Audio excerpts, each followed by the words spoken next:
pembuangan kotoran manusia yang terdiri atas tempat jongkok atau tempat duduk dengan leher angsa atau cemplung yang dilengkapi dengan unit penampungan kotoran dan air untuk membersihkannya.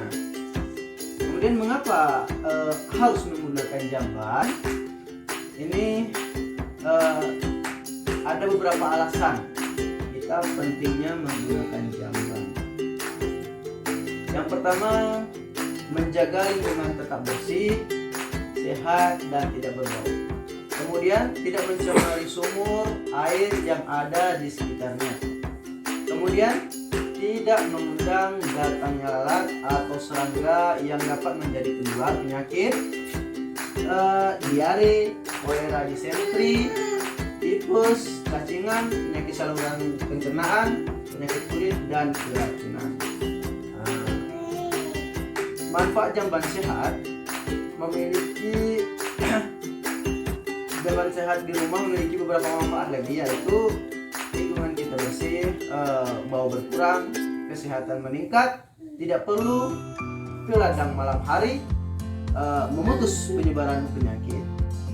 Fungsi dari jamban dari aspek kesehatan lingkungan antara lain dapat mencegah perkembangan berbagai penyakit yang disebabkan oleh kotoran manusia.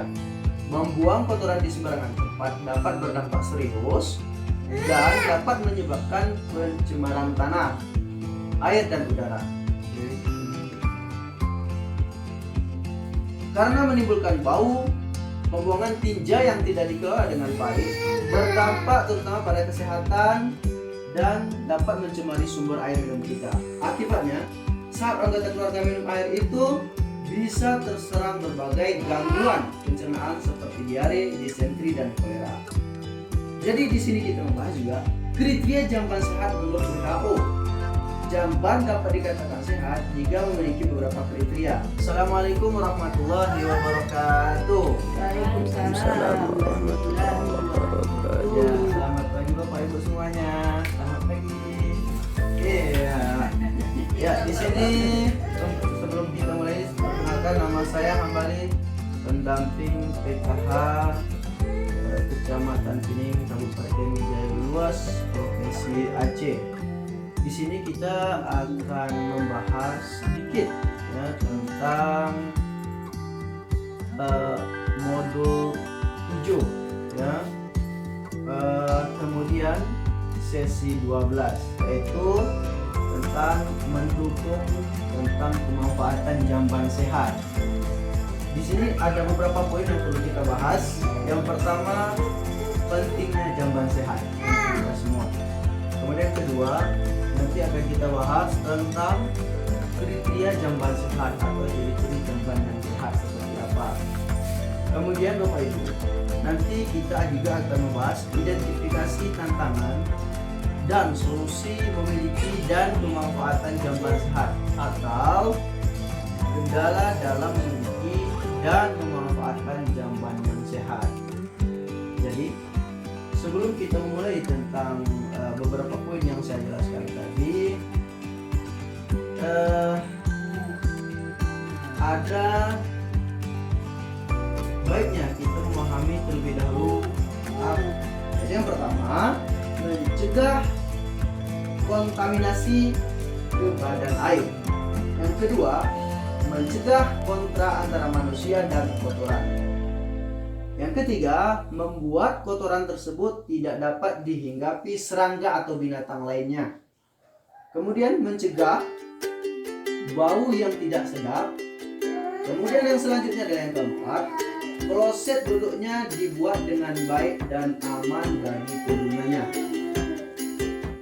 Bapak Ibu sekalian, ciri-ciri jamban sehat ada beberapa poin yang perlu kita garis bawahi. Yang pertama, jarak lubang antara sumur lebih kurang 10-15 meter dari sumber air minum.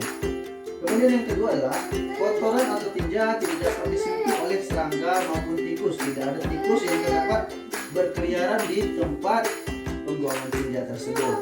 Kemudian yang ketiga, lantai kedap air dan jauh atau miring ke arah lubang pembuangan sehingga tidak ada air atau kotoran yang menggenang di sekitaran kamar mandi ya, atau jamban tersebut. Kemudian dilengkapi dengan dinding dan atap pelindung serta cukup penerangan. Kemudian yang kelima adalah tersedianya ventilasi udara. Jadi tempatnya tidak tertutup sehingga tidak mengumpulkan bau di tempat tersebut. Kemudian adalah yang selanjutnya, tersedianya air bersih, sabun, dan alat pembersih lainnya, sehingga setelah kita selesai BAB atau buang air kecil, kita dapat membersihkan kotoran kita tersebut dengan mudah. Kemudian adalah lantai jamban secara teratur, minimal 1 minggu sekali dan ketika kotor. Kemudian yang kedelapan adalah pastikan saluran pembuangan lancar dan tidak tersumbat. Oke, Bapak Ibu yang dirahmati Allah Subhanahu wa taala, itu adalah kita telah memberi gambaran tadi tentang kriteria jamban atau ciri-ciri jamban yang sehat. Kemudian dulu kita sudah membahas tentang pentingnya jamban yang sehat. Yang terakhir adalah kita akan membahas tentang identifikasi, tantangan, dan solusi memiliki dan pemanfaatan jamban yang sehat, atau kendala dalam memiliki dan memanfaatkan jamban yang sehat. Bapak Ibu yang dirahmati Allah Subhanahu wa taala, tantangan yang pertama adalah karena faktor budaya. Terkadang kita sudah terbiasa BAB atau buang air kecil pada sembarangan tempat, atau di sungai, atau di parit, atau di sekitaran rumah kita. Kemudian yang kedua adalah karena memang faktor ekonomi, kita tidak sanggupnya membangun jamban tersebut. Kemudian adalah yang ketiga karena memang minimnya tentang pengetahuan kita tentang efek dari penggunaan jamban yang salah, atau akibat penggunaan jamban yang tidak sehat, kita tidak mengetahui ilmu tentang hal tersebut. Itu faktornya ya. Kemudian solusinya, apabila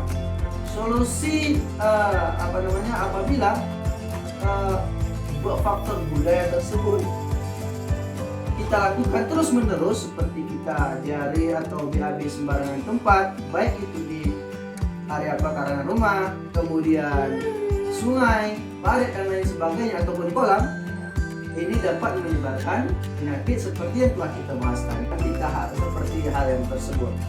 Karena apabila kita melakukannya, penyakit akan mudah terserang dan stunting akan terefek kepada generasi-generasi kita ke depannya. Jadi Bapak Ibu, itulah pentingnya tentang pemanfaatan jamban yang sehat. Kemudian yang kedua adalah ketidakmampuan membangun. Ketika kita tidak mampu membangun suatu jamban yang sehat, maka solusinya adalah kita bisa bergotong royong dalam membangun hal jamban tersebut. Kita bisa bergotong royong dengan tetangga kita, sanak saudara, baik dari segi keuangan maupun dari segi proses pekerjaannya. Jadi kita bisa kerjasama tanpa harus mengeluarkan biaya yang banyak. Karena bisa kita rincikan, membangun jamban yang sehat itu tidak harus mahal. Itu yang perlu kita garis bawahi. Karena harga konsep yang jongkok itu hanya kisaran 120.000 sampai 150.000 itu sudah dapat kita miliki. Dan ini juga banyak kita dapatkan di pajak-pajak ataupun di toko-toko bangunan terdekat. Nah, jadi sangat mudah sebenarnya, dan ini sangat bisa kita adakan apabila kita ingin mengadakan atau membeli jamban tersebut. Jadi dalam hal ini perlunya kita gotong royong, baik dari segi modal dan dalam proses pengerjaannya. Nah, kemudian adalah kendala yang lain seperti adanya pemahaman kita tentang ini, maka Bapak Ibu yang perlu kita garis bawahi adalah kita harus ya, ini perlu kita harus tahu apabila kita melakukan BAB atau buang air kecil di sembarangan tempat dari akibat yang kita lakukan itu. Harus tahu apa yang tadi efeknya. Kita akan mengalami diare, kemudian mudah terkena penyakit, kemudian wilayah dan lingkungan kita menjadi bau. Oke, jadi kemudian apabila kita juga tidak memiliki jamban yang sehat dan kita juga tidak mampu juga untuk bergotong royong, maka kita perlu BAB atau buang air kecil di jamban umum yang terdekat. Nah, ini biasanya di setiap daerah sudah ada yang dibangun oleh pemerintahan kita, sehingga penyakit tidak mudah tertular dan tersebar di lingkungan kita. Dan ini adalah pentingnya, ini adalah salah satu pencegahan dari stunting, ya, pencegahan dari stunting. Jadi Bapak Ibu yang dirahmati oleh Allah Subhanahu wa taala, kira-kira tentang penggunaan jamban ini, penggunaan jamban yang sehat, apa yang perlu kita garis bawahi? Bapak Ibu, apa yang perlu kita garis bawahi? Ya, betul. Kita terhindar dari penyakit apabila kita menggunakan jamban yang sehat. Ya, betul sekali. Kemudian yang perlu kita garis bawahi adalah membangun jamban yang sehat tidak harus perlu dengan biaya yang mahal, ya. Kita cukup menggunakan biaya murah dengan kerjasama atau gotong royong, baik dari segi biaya maupun dari segi proses pengerjaannya. Jadi saya ulangi kembali, buang air besar yang di jamban yang sehat itu ada 7 syarat jamban yang sehat yang perlu kita garis bawahi yang saya sampaikan tadi. Ya, yang pertama tadi apa? Lubang resapan septic tank berjarak minimal 10 sampai 15 meter dari sumur atau sumber air minum kita.